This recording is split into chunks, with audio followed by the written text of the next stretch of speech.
kusoo dhawo barnaamijka wasiir. waa ku dhaway Ridwan aad baan ugu dhaway mahadsantahay. ugu horeyn waxaan rabaa bal inaad sharaxaad ka bixiso shirka halkan lagu soo gabagabeeyay IOM-ta ama ururka badaha dunida ee aad ka qayb galaysay waxyaabihii ugu waaweynaa ee looga hadlay. shirka halkan aan kaga qayb galay waxaa shir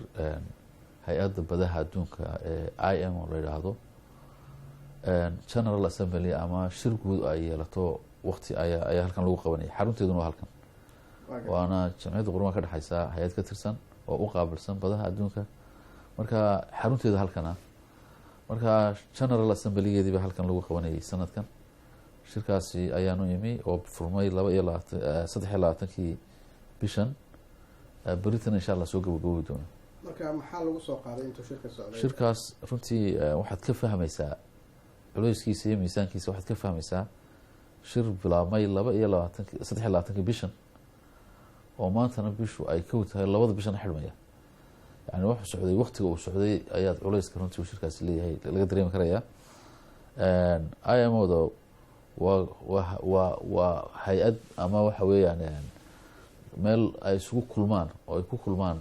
dhammaan wadamada xeebaha leh iyo wadamada xeebaha runtii danaha ku leh ama badaha danahooda iska leh ayaa ku kulma oo xubno ka ah marka waxaa joogay dhammaan xubnaha IMO dhan baa runtii kasoo qayb galay shirka marka muhiimadiisu waxa weeyaan ama waxaa la odhan karaa muhiimadda uu leeyahay iyo runtii tuu Soomaalida usii leeyahay baa leegi karaa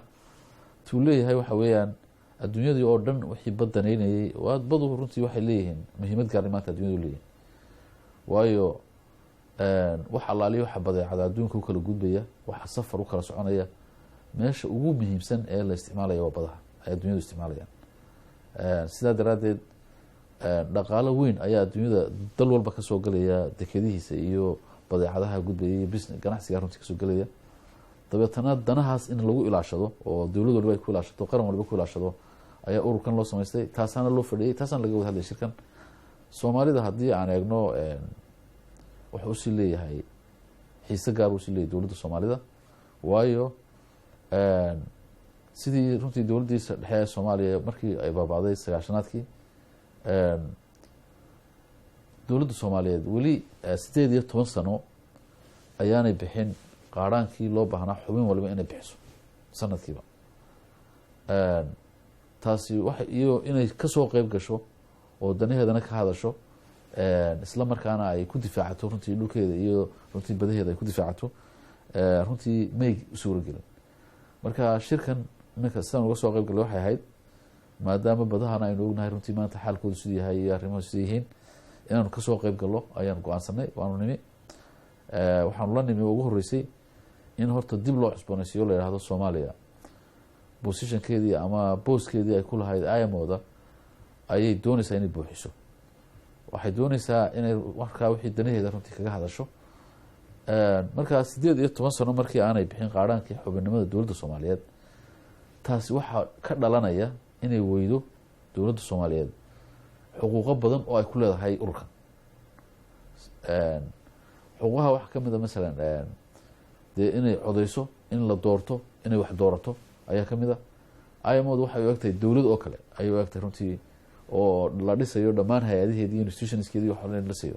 marka dowladaha xubnaha intaa way ku tartamayaan sidii ay uga noqon lahaayeen xubin muhiima ay uga noqon lahaayeen bay ku tartamayaan la dooranaya waxna waa la doortaa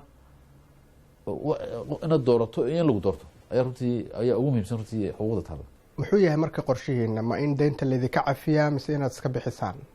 horta shirka runtii ajenda weyn waxa ka ahaayo xasaasi waqtiyada ugu badan qaatay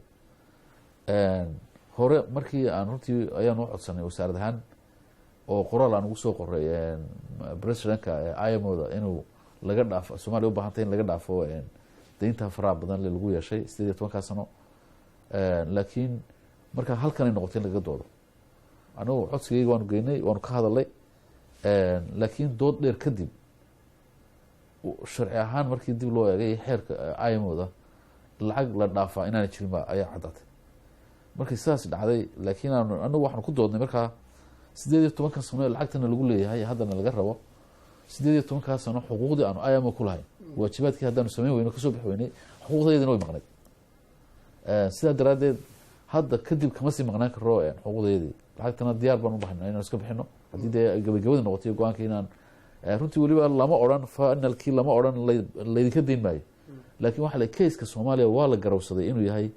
macquul in la eego hawshaas dib loo eego laakiin councilka i m oda la yidhi haloo wareejiyo go-aanka madamaystira councilkana halkana lagu doortay imika dadka imanaya councilka dowladaha imanaya runtii wadahadal badan baa la galay oo gaargaara laakiin waxay u eg tahay inaan lacagta maadaama general assembly uu go-aan ka qaadan waayey inaan councilka inaan go-aan ka qaadanayn oo runtii ay ku adkaan doonto laakiin dooda kadib waxaa naloo ogolaado si fiican laysugu raacay in aanu doorkii iyo xuquuqdeedii qaadano oo horta aanu codeyno maanta laga bilaba horta waa codan kartaan laakiin waa ina lacagta iska bixisaan marka sidaas waxay noqonaysaa maanta waa lagu sharfay soomaalida runtii inay codeeyaan waanaanu codeynay oo doorashadanu ka qeyb galnay 18 sano ayaanay soomaaliya ka qeyb galin doorasho imooda waana muhiim in doorashada imooda laga qeyb galaa waayo xaquuqdaada iyo danahaaga si aada u difaacato dadka aada dooranayso iyo dowladaha la dooranayo cidda aad adigu dhistay cidda aad codkaa haysatay waa cid aad runtii wax gashatay oo aada maal gashatay oo hadhow kugu difaacaysa golaha waxaan la soconnaa in muddaba dekeda soomaaliya ay maamusho sharikadda albayrak ee laga leeyahay dalka turkiga ilaa iyo hadda maxay soo kordhisay oo aada tilmaami kartaan waa si fiican horta ridwaanow shirkadda turkiga albayrak la yidhahdaa hadda 13 bilood ayay gacanta ku haysay dekeda muqdisho macnaheedu waxa weeyaan sanad baa u dhamaaday bilino u raacday october ama november bay ahayd bishii 12 marka waxaan uga jeedaa horumar runtii markaa 12 bilood sida ay u yar tahay shirkadaas intay habeynayso intay meesha hagaajinaysay intay runtii wax badan hawl marka la bilaabayo weliba nidaam hore laga guurayo nidaam cusub loo guurayo way adag tahay laakiin waxaan tilmaami karaa laba faa'iido oo waaweyn kow su-aal baa albayrak ka hor dekeda muqdisho gacanta yaa ku haya dowladda soomaaliyeed dhexe ma ku haysa gacanta jawaabta wax weyn kuma hayn xeer jajab iyo nidaam kale oo dekedaha soomaaliyed imika qaar badan ku jiraan ayay ku jirtay midda labaadna dowladda dhexe soomaaliya wax lacaga oo kasoo galaa dekedu adeegyada ay samayso ma jirin laakiin maanta sanad kadib waxaa kow ah horta gacanta waxay ugu jirtaa dowladda dhexe soomaaliyed ugu jirta cid kale maanta gacanta ugu jirto labo bil kasta marka ay dhammaato dowladda dhexe waxaa loo shubaa lacagta kasoo xaroota adeega ay dekedu samayso oo aan ku qiyaasayo inay mar walba udhexayso 1,000,000 iyo 800 ilaa 2 milyan inta udhexaysa lacagtaas iyo sida loo maamulayana waxay ku jirtaa contracga lagula heshiiyey shirkadda albayrak dekeda muqdisho adeega ay samayso lacagta kasoo baxda qof soomaaliya oo wasiir ilaa maareeya ilaa qofka ugu hooseeya oo gala ay gacantiisa gashaa ma jirto dhammaanteed contract waxaa ku jirta 5 bisha cusub inay ku shubaan account ku yaala ama dowladda ku leedahay central banka oo ay maamusho wasaaradda maaliyaddu sidaa daraaddeed hadda dekedu adeega ay samayso waxa uu laf dhabar ka yahay dhaqaalaha dowladda soo gala mid kamid waxaan la soconnaa in dalka ay ka jiraan dekado fara badan oo dowladdii hore ee soomaaliya ay dhistay dekadahaas marka ma wada shaqaysaan mise waa un dekado keligood iyana maaragtay iskood isku maamula oo heshiisyaday doonaanna geli kara ridwaano waxaan u malaynaya inaanay qofnaba ka dahnayn xaaladda siyaasiga maanta soomaaliya ku jirto iyo sida ay wax yihiin xaqiiqadu ay tahay waxaan uga jeedaa dekeduhu waxay ahaayeen hanti qaranka soomaaliyeed uu leeyahay oo aan cid gaar u ka sheegan kartaa jirin reer soomaaliyeed oo deked dhistay ma jiro laakiin dowlad soomaaliyeed oo deked samaysay oo qaran hanti somaliyed ku samaysaa jirta ayaa jiray laakiin markii wadanka burburka ku yimi waxaa xaaladii siyaasiga ee hadba taagan ayuunbay dekeduna lamid yihiin qaabka loo maamulaya waxaa wax weyn oo runtii anigu aan aada iyo aada u calaamadeeyo ah muddo imika 25 sano ku dhow oo burburka dowladda dhexe soomaaliya u dhacay in aan weli deked soomaaliyeed dekedihii soomaaliyeed inay weli ku jiraan gacan soomaaliyeed siday doonaan ba ku jiraan siyaabo kala duwan ha ku jiraan laakiin weli waxay ku jiraan gacan soomaaliyeed taasi waxay noqonaysaa midda labaad haddana weliba ay kusii fiicantay waxa weyaan gacan soomaaliyeed ay ku jirtee way shaqaynayaan way shaqeynayaan ha shaqeeyaane waxbay soo saarayaan waa la manafacsanaya ilaa imika waxaa la odhan karaa runtii nidaam dhexe oo adag oo dekedaha soomaaliyeed oo dhan lagu maamula ma jiro oo wasaaraddeeda mas-uulka laakiin haddana waxaa jira xidhiidh la barbar socda oo la midaba siyaasadda waddankaba lagu maamulo sida dowladda dhexe u maamusho waddanka soomaaliya si uu maamulkeeda ku yahay ayuunbay dekedana wasaaraddan iyo dekedahana maamulkooda ku yahay marar badan waxaa laydinku eedeeyaa inaydan kontaroolin ama aydan ilaalin badda soomaaliya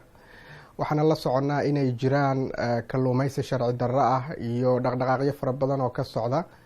maxaa diidan inaad badda soomaaliya ilaalisaan oo aada kontarooshaan aada baad umaadsantahay runtii waa su-aal aada u xiisa badan waya wax badanna u baahan in laga fahmo horta badda soomaalida marka laga hadlayo badda waa mas-uuliyadda koowaad ee wasaaraddan sida aada sheegayso baddu soomaaliya dayac badan baa ku jirtaa maanta dayacaan qarsooneyn ayay ku jirtaa wakti badan ay ku jirta dayacaa waxaa ugu horeeya wasaaradda ka mas-uulka oo anigu ka mas-uulka ahay in aanay ogeyn ama aanay awood u lahayn inay ogaato wax ka socdo badaha soomaalida dhexdeeda marka haddii halkaa waxaa laga fahmi karaa wasaaradda dekedaha iyo gaadiidka baddu oo mas-uul uga ah qaranka soomaaliyeed badaha haddii aanay ogaan karin waxa badda soomaaliyeed ka socda iyo biyaheeda wax soo galay wax ka baxay macnaheedu waxaad garanaysaa inaanay dayac runtii halkaas ku jiro waa arrin hubaala oo in la qiro oo la calaamadiyo bahan laakiin waa hubaal waxaan u malaynaya beriga dhulka beriguba laftiisu waxaa laga yaabaa tolow siduu u controlin runtii iyada qudheyda inaanu sidii loo baahnaa ahayn laakiin badda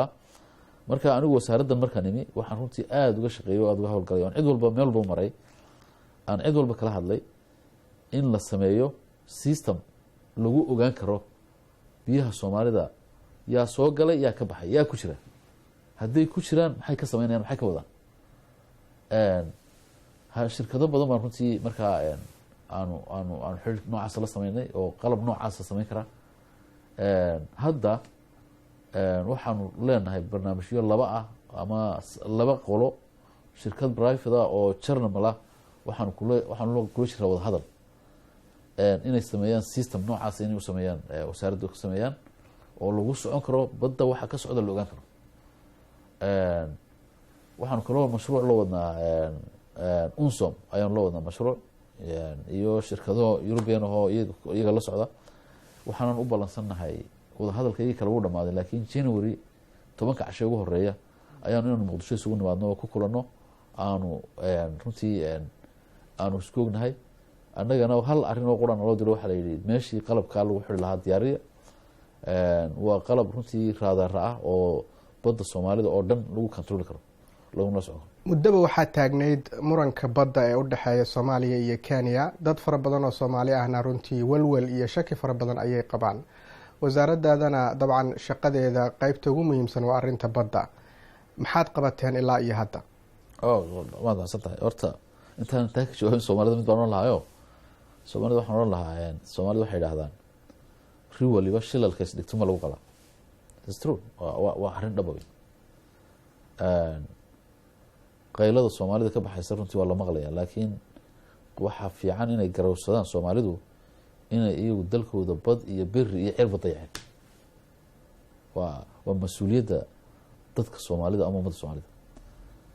mana qarsoona runtii laakiin arrintan aad weydiisay haddaan anigu waxaan ka ogay kaaga sheego khilaafkaasi waa laysku qabtay badda soomaalida qeyb ka mid a in Kenya sheegatay oo dabeetana laysku qabtay oo dowladda soomaaliyadna ay diiday arrintaas taariikh dheer bay soo runtii muddo dheer bay socotay laakiin waxay ku gabagabowday soomaalidu waxay warda shaarkaaga haddii lagu qabsado waa laga garbaxa taasi waxay ku gabagabowday in dowladda soomaaliyeed ay dacwad geysato maxkamadda adduunka ee cadaaladda dabeetana ay u sheegato kayskeeda kayskaasina iminka maxkamadda ku jira looyaro local iyo caalamiba runtii ayaa haya faylka soomaalida iyo doodiisa iyo garnaqiisa iyaga haya waxaanan u malaynayaa siday naga codsadeen waxay naga codsadeen halkaa inay arrintaasi ka socoto una malayn maayo runtii wada hadalka Kenya inuu suuro gelayo waayo maxkamadda waxa ka horreeyay wada hadal baa ka horreeyay wadahadalkaasi labada dowladood ka dhexeeya wuu fashilmay. sida xeerarka caalamiga ay dhigayaanna waxa weeyaan haddii khilaaf badi uu laba wadanoo deris ka dhex maro marka hore waa in horta ay wada hadlaan, wayna isku dayaan khilaafaadkooda inay waxaliyaan. taa waa lasoo maray oo Kenya iyo Soomaaliya way wada fadhiisteen marar badan, isku noqnoqdeen, way ku heshiin kari waayeen. markay ku heshiin kari waayeen bay markaa Soomaalidu dowladda Soomaalida qaatay go-aana inay markaa maxkamadda geyso kiiska, waana geysay. haddana wuu ku maqanyay maxkamaddana laga warsugayay waxay noqon doonto. aad iyo aad baa umahadsantaha wasiir. aad iyo aad